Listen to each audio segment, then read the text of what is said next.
আসসালামু আলাইকুম। কেমন আছেন সবাই? আশা করি ভালো আছেন।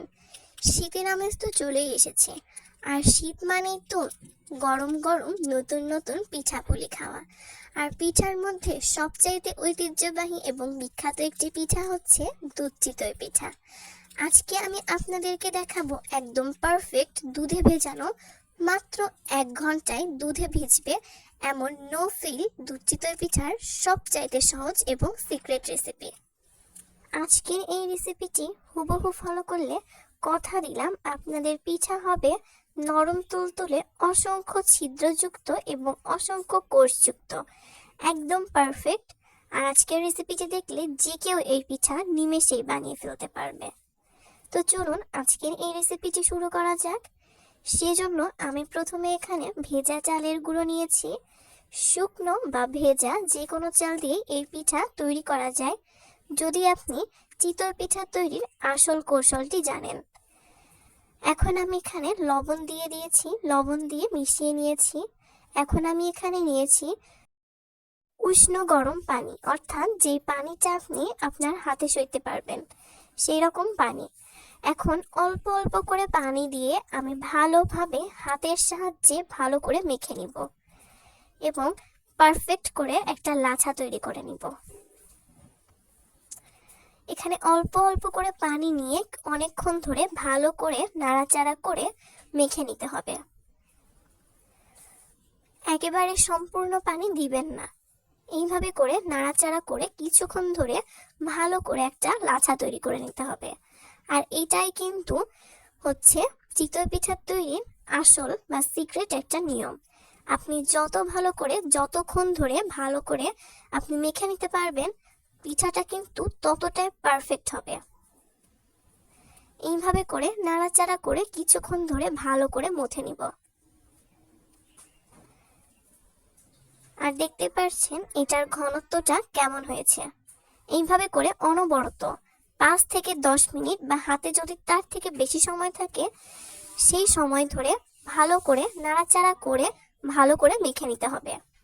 এইভাবে করে মেখে নিয়ে এখন আমি এটাকে কিছুক্ষণের জন্য রেস্টে রেখে দিব। এইদিকে আমি চিতই পিঠা তৈরির জন্য শিরা বানিয়ে নিব। সেজন্য এখানে অল্প একটু পানি দিয়ে তাতে আমি পাটারি বা গুড় দিয়েছি। ভালো করে জ্বালিয়ে নিয়ে এখন আমি এখানে দিয়ে দিলাম এলাচ। এলাচগুলোকে আমি ভালো করে ফাটিয়ে নিয়েছি। এখন আমি এগুলোকে ভালোভাবে কিছুক্ষণ ধরে নাড়াচাড়া করে জাল করে নিব।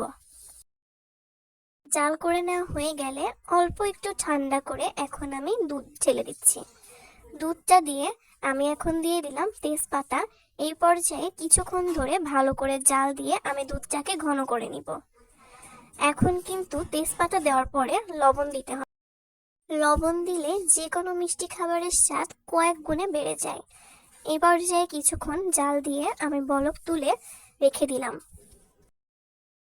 জাল দেওয়ার পরে কিন্তু এরকম একটা কালার এসেছে, ভীষণ সুন্দর দেখতে কালারটা। এই পর্যায়ে আমি কিছুক্ষণ পরে চলে আসলাম।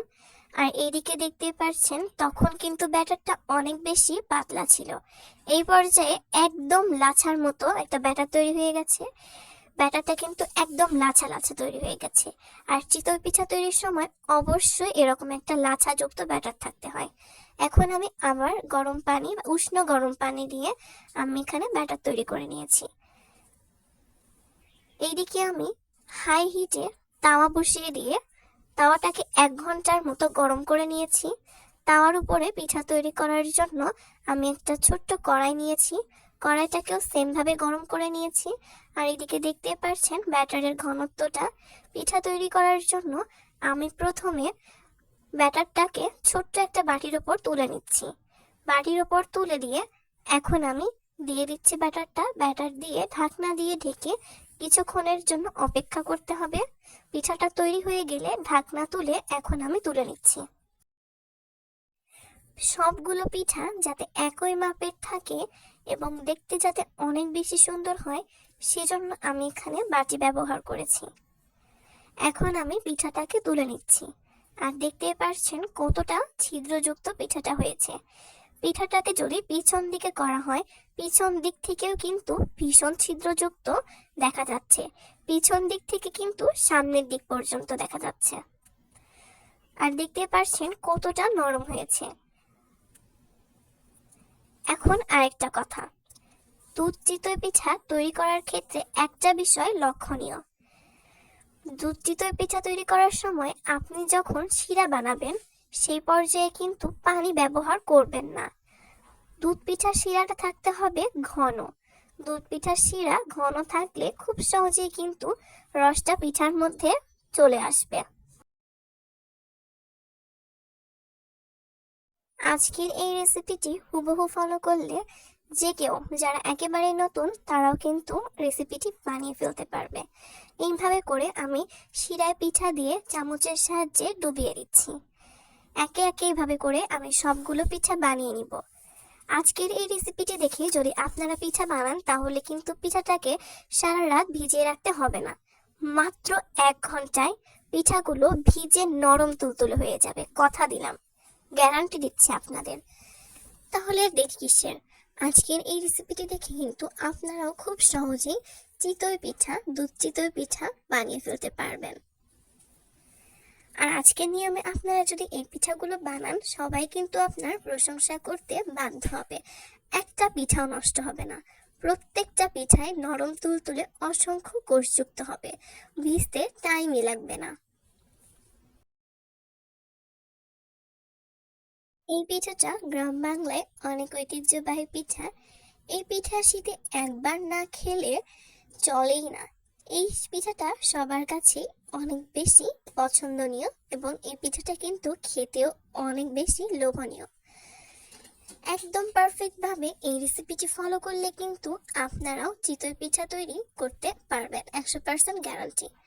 আপনারা কিন্তু চাইলে চিতই পিঠা তৈরির গোপন আরেকটা রেসিপি আমার চ্যানেলে দেখতে পাবেন। আমি ডিসক্রিপশন বক্সে অবশ্যই চিতই পিঠা তৈরির লিঙ্কটা দিয়ে দিব। তো এইভাবে করে আমি পিঠাগুলোকে ডুবিয়ে দিচ্ছি। ডুবিয়ে কিন্তু এটাকে সারা রাত রাখার কোনো প্রয়োজন নেই।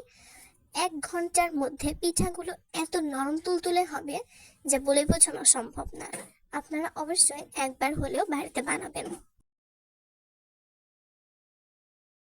আর হ্যাঁ, শীতের সৌন্দর্যই কিন্তু দুধ পিঠা। দুধ পিঠা না হলে কিন্তু চলেই না। এইভাবে করে আপনারা পিঠা বানিয়ে দেখবেন, একটা পিঠাও নষ্ট হবে না। তো আমি কিন্তু কথা বলতে বলতে এই পিঠাগুলো বানিয়ে নিচ্ছি। এই পিঠাগুলো যদি আপনারা এইভাবে বানান তাহলে কিন্তু সবাই আপনার অনেক বেশি প্রশংসা করবে। এই পিঠাটা বানানোর সঙ্গে সঙ্গে খুব তাড়াতাড়ি শেষ হয়ে যায়। এত বেশি মজার হয় যে সবাই এত বেশি পছন্দ করে, পিঠাগুলো থাকেই না।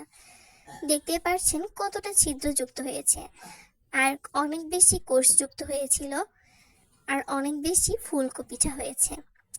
এইভাবে করে আমি একে একে সবগুলো পিঠা বানিয়ে নিয়ে দুধে ভিজিয়ে দিব। আর এই তো কিছুক্ষণ পরে চলে আসলাম আর দেখতে পাচ্ছেন পিঠাগুলো কতটা নরম হয়েছে। আর পিঠাগুলোর ভিতরে কিন্তু রসে টইটুম্বুর ছিল, ফলশ্রুতিতে কিন্তু পিঠাগুলো এমনিতেই ভেঙে যাচ্ছিল। পিঠাগুলোর মাঝে কোনো শক্ত নেই। আমি এখন পিঠাগুলোকে তুলে নিচ্ছি আর দেখতে পাচ্ছেন পিঠাগুলো কিন্তু অনেক বেশি রস তুলে নিয়েছে। পিঠাগুলোর ভিতরে রসে পরিপূর্ণ হয়ে গেছে। আমি একে একে সবগুলো পিঠাকে তুলে নিচ্ছি আর দেখতে পাচ্ছেন কতটা সুন্দর হয়েছে পিঠাগুলো। এইভাবে যদি আপনারা পিঠা বানান কথা দিচ্ছি একদম পারফেক্ট হবে পিঠাগুলো। তাহলে আর দেরি কিসের, এখনই বাড়িতে খুব সহজে বানিয়ে ফেলুন নরম তুলতুলে কোষযুক্ত দুধ চিতই পিঠা। এখন আমি পিঠাগুলোকে ভেঙে দেখাচ্ছি আর দেখতে পাচ্ছেন কতটা কোষযুক্ত হয়েছে ভিতরে। সবগুলো পিঠাই কিন্তু আমি ভেঙে দেখাচ্ছি, অনেক বেশি কোষযুক্ত হয়েছে। আর শুধুমাত্র কোষযুক্তই না, পিঠাগুলোর কোষের ভিতরে কিন্তু রসগুলো ঢুকে গিয়েছে, একদম পারফেক্ট। অনেক বেশি মজা হয়েছিল এই পিঠাটা খেতে। তাহলে আপনারা একবার হলেও বানিয়ে দেখবেন আর অবশ্যই আপনাদের মূল্যবান মতামতের মাধ্যমে জানাবেন আপনাদের কাছে এই রেসিপিটি কেমন লেগেছে। আজকে আমি দুধ পিঠা তৈরির সম্পূর্ণ রেসিপি আপনাদের সামনে তুলে ধরার চেষ্টা করেছি। আশা করব আপনাদের কাছেও রেসিপি ভালো লেগেছে। নতুন কোনো ভিডিওতে খুব শীঘ্রই নতুন কোনো রেসিপি নিয়ে হাজির হয়ে আসবো। সে পর্যন্ত সবাই অনেক বেশি ভালো থাকবেন, সুস্থ থাকবেন। বিদায় জানাচ্ছি, আল্লাহ হাফেজ।